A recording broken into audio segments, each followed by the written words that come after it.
But I would encourage you guys to come to the conference because if you hit a wall with finding research and things like that, I can also help you with that. Like we can run some searches together, and like I oftentimes I've been able to help somebody bust out of a rut when it comes to research. So yeah, take advantage of of this time. Um, I'll schedule them for 20-minute conferences. So which one of you wants? What time between 2 to 3 do the two of you want for Thursday? I'll take the 2 o'clock. 2 o'clock. Okay. What about you, Layla? 2:20. 2:20. All right. Yeah. So I will write you all down for those times. Join the link that you always do. So yeah, it'll be helpful if you have something done, um, even if you've.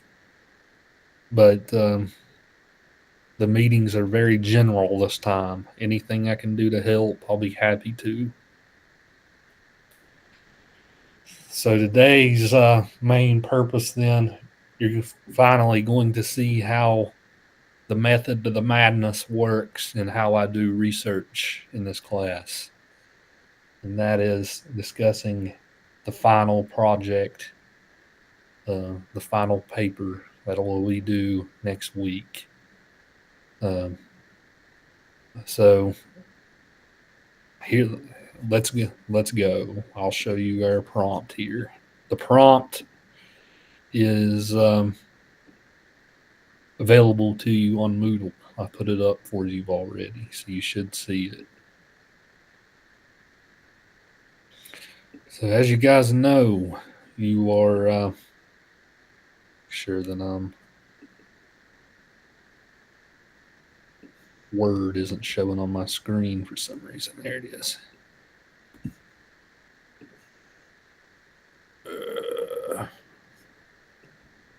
Hold on. There we go. So as you guys know, you're developing your paper. If you guys have any questions at any point, speak up because I can't see you while I'm sharing the screen. But as you know, you're developing your paper 1 or 2 into your longer project. And that's what you're currently working on this week as you put together your annotated bibliography. So you're not just doing an annotated bibliography as a mere academic exercise, though. You're doing it because it'll help you in your research. It'll help you turn the paper that you've already written into a better one. Um, so, pretty much what I have here is the essay structure.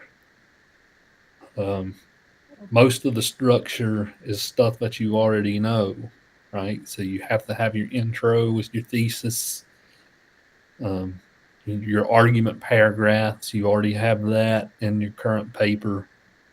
So you should have topic sentences that connect back to the thesis. The evidence that you have done so far has come from the text. You haven't integrated any evidence from the research articles yet. And then, of course, you always want to analyze and interpret, drive home the point of whatever the article was about. In a counter argument section, so if you were doing something like, was Eleanor was it her psychology or was it the house that was haunted, right? Let's say your argument was her psychology. Well, then the counter argument, of course, is the part where you talk about no, some people believe the house was actually haunted.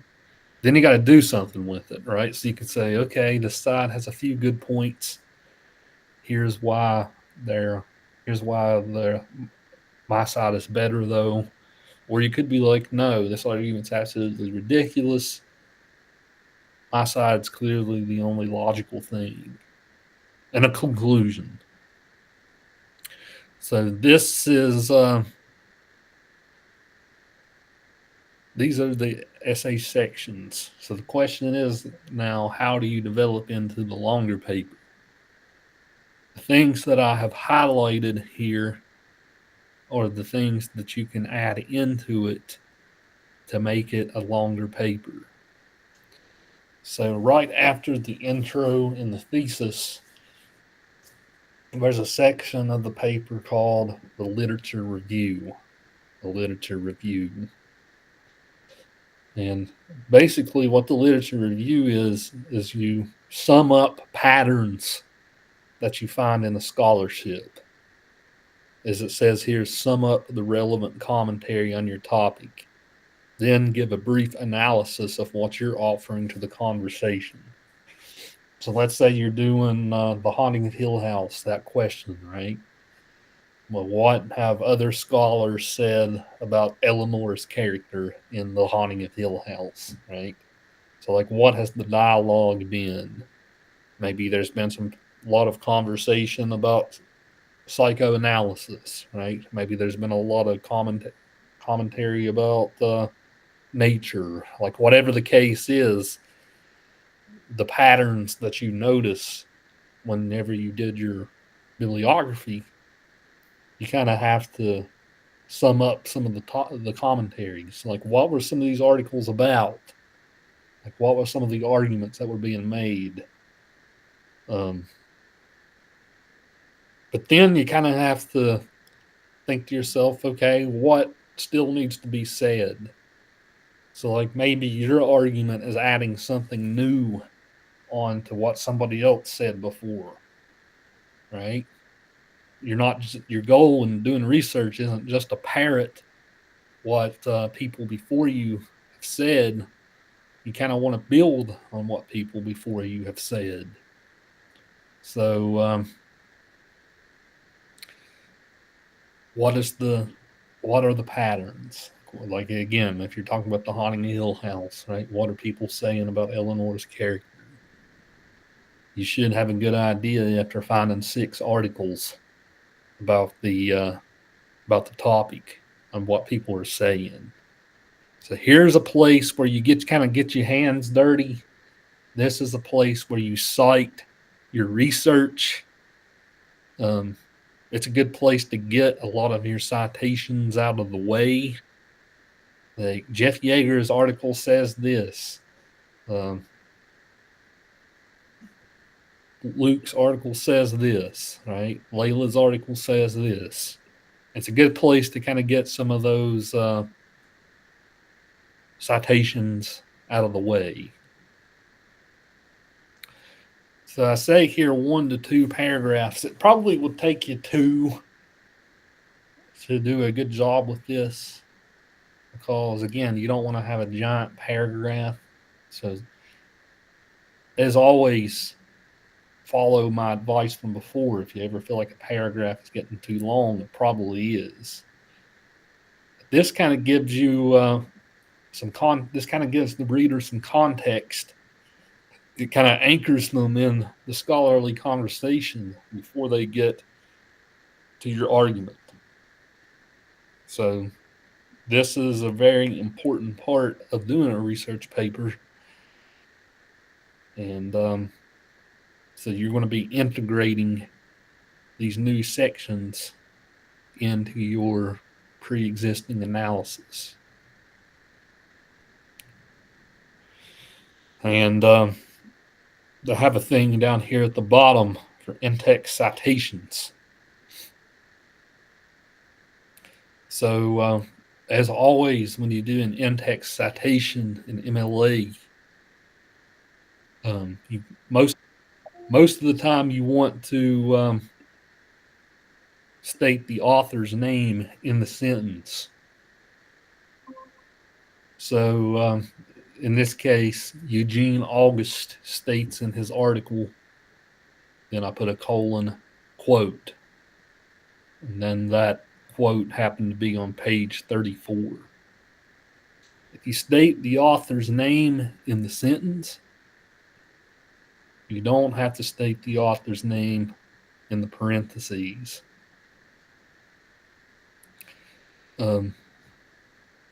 Let's say that a page number is not available. So I would again say Eugenia August states in this article, quote, well, maybe I found that article on webmd.com, right? So you could put webmd.com, or maybe it's the fourth paragraph on wherever I found it. So you could put PARA4. So that's only, most of the time when you find journal articles, it'll have a page number on it. That's kind of only applicable if you find a website source, which, remember, you have room to find 2 in your bibliography.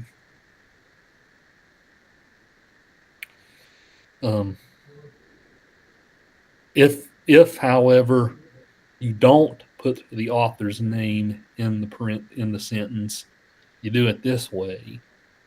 So you would say the author states in his article, quote, and then that's where you put the author's last name in the parentheses.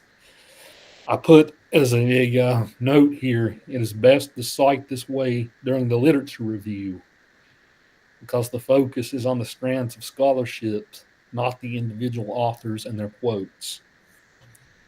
So right here in this in this section, like you can be like, some people have discussed this about Eleanor, right? Then you can kind of put a citation tag for your authors.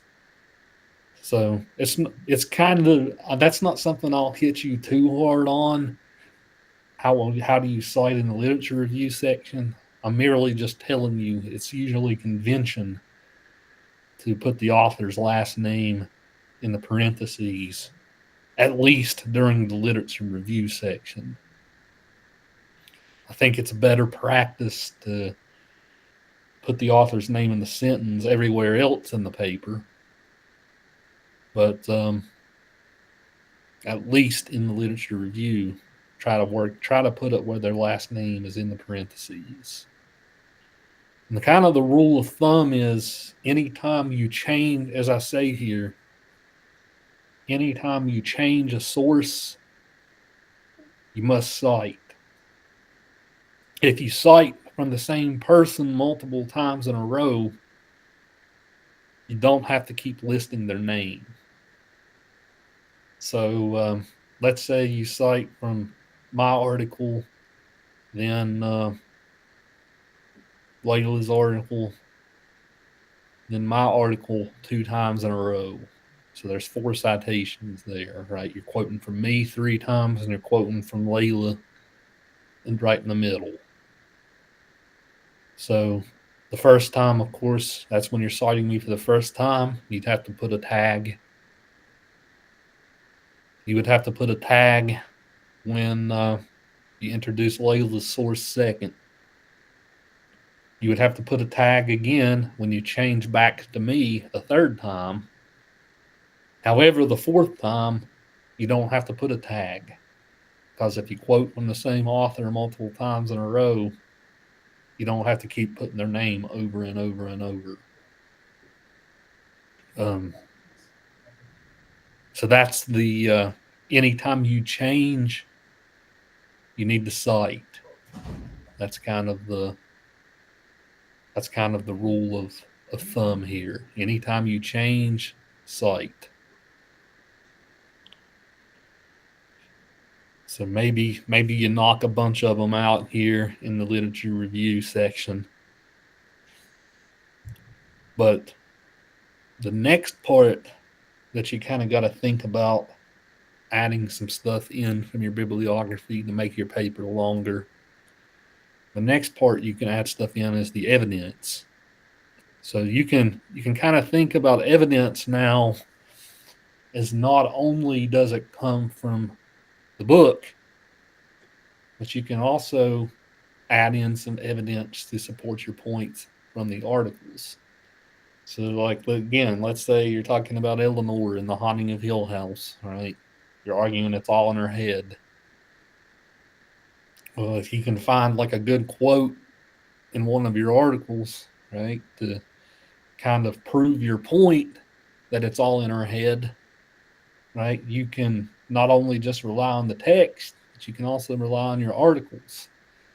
Like if you can kind of cite a scholarly authority somewhere in the middle, right, that kind of adds an extra layer on to your argument. So the first time with the paper, it was just quotes from the book. This time you can add quotes in from your articles as well. So if you do that, of course, you never just want to throw a random quote in there and kind of leave it hanging, right? If you do that, you kind of have to drive home the point of your quote and all that. So that could be a way, like let's say you're going on about a point, you get some textual proof, then you can maybe even start another paragraph. This scholar agrees with this point by saying this, right? This clearly shows that it was all in Eleanor's head. So you can kind of see here the first time you did the paper, it was the skeleton. Now we're kind of filling in meat in the bones, so to speak. And then the counter argument section is also a place where you can add new content into your paper. So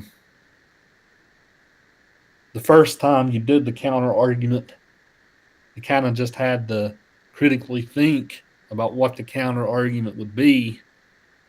So again, if I'm doing the Eleanor topic, right, the counter argument, it's the house is actually real. Well, the hauntings in the house are real. And we kind of talked about that in class, right? So that kind of helped us come up with some counter arguments. So the cold room in the house, how do you explain that? How do you explain the way Eleanor died at the end? The banging loud noises during the middle of the night. How do you explain that? But now that you've done your research in the annotated bibliography part, you can now pull some quotes from the articles.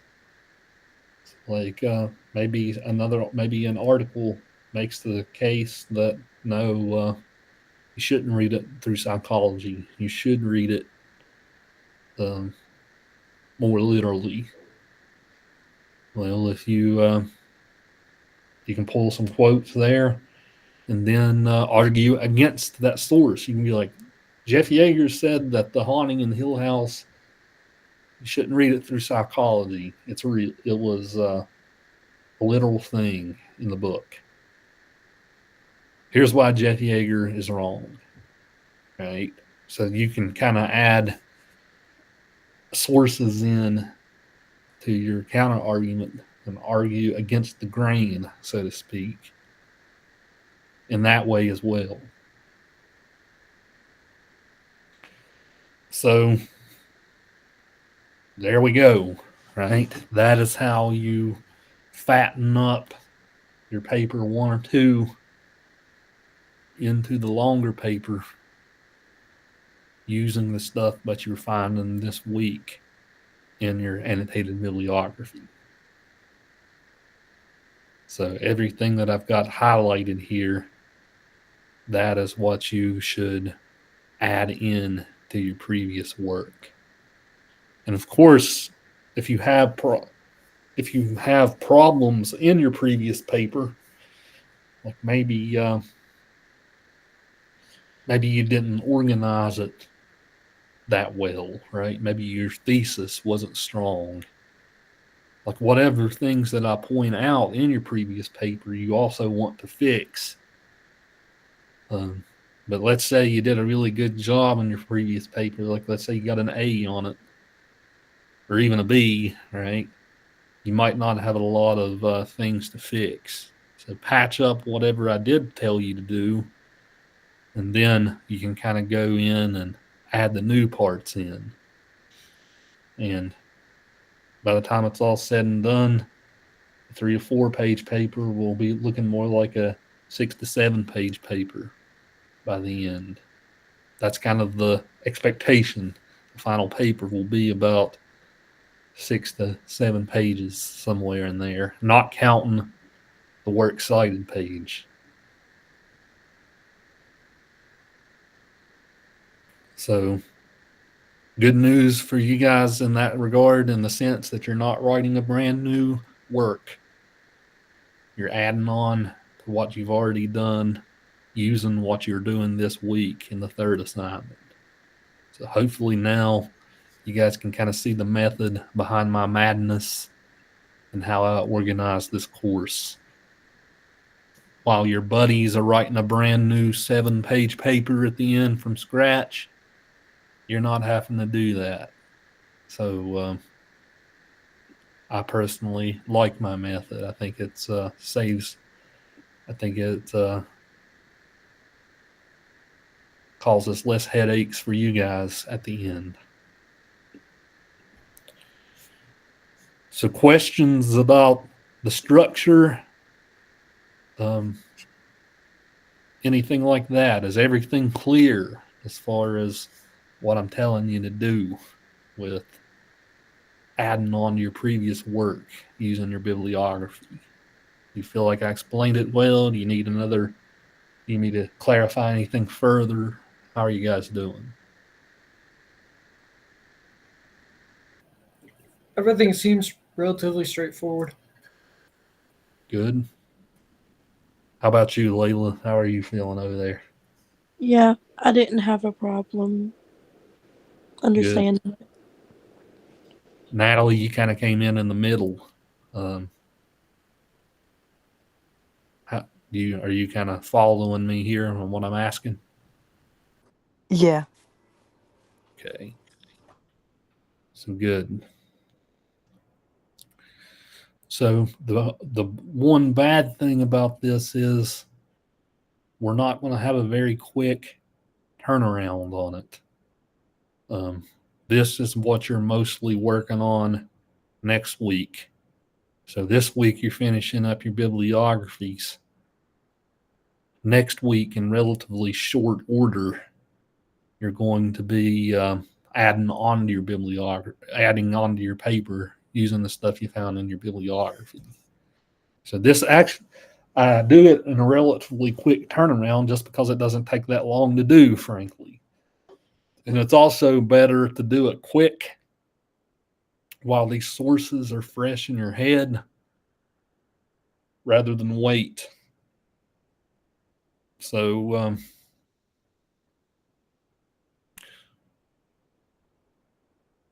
let's see.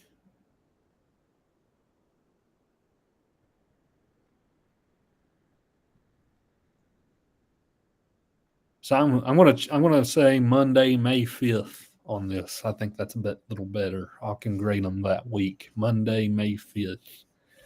So I will actually change this to say Monday, May 5th by 11:59. So that's when I want this final paper. So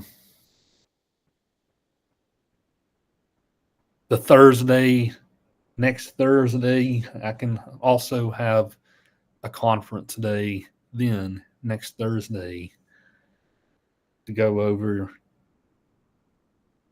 these with you if you get an early start on them.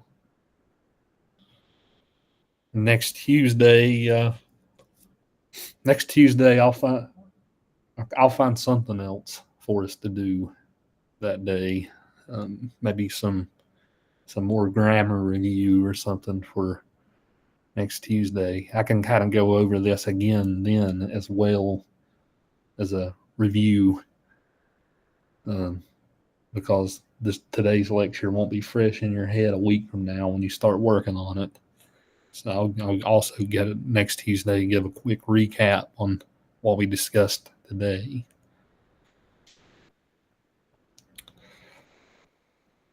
And I also neglected to mention, you will, at the end of your research paper, add a works cited page in. However, that should take you no more than 1 or 2 minutes because you have already cited your sources in your annotated bibliography. So all you got to do is copy and paste your citation into the works cited page and do the proper indents, of course, the hanging indent of 1/2 inch. So you don't have to copy paste the whole annotation in, just the citation. You've already done the citation in the bibs. Just copy and paste them, whichever sources you used, that is. Copy and paste them in there. You don't have, another thing to mention, you don't have to use every source that you find in your annotated bibliography. Like, I'm not going to be looking for, you quoted exactly 6 different people in this paper. I'm not that worried about it. Hopefully you'll be quoting from a bunch of them, but I'm not making it an absolute necessity. Maybe 1 or 2 of your articles are best to pull from when pulling quotes. So I'm not going to tell you have to pull a random quote from whatever article just for the hell of it, right? I'm not going to be one of those people. So all this by Monday, May 5th, that will, by the time you submit it, we will be entering into the last week of the course. And that week, I will be explaining to you final portfolios, which will be when you revise everything at the end of the course. So I'll explain that the final portfolio is actually the final project, and that's what you're graded on. That's worth 50% of the grade. So at the end, you will be revising everything, making it better for the final product. But until then, you guys now know what to do. You're working on your bibliographies this week. Next week, you'll be using the bibliography to make this paper longer. And after that, we'll just be near the end of the course, we'll just be cleaning everything up and making everything you've written better. So that's the goal here in the final few weeks.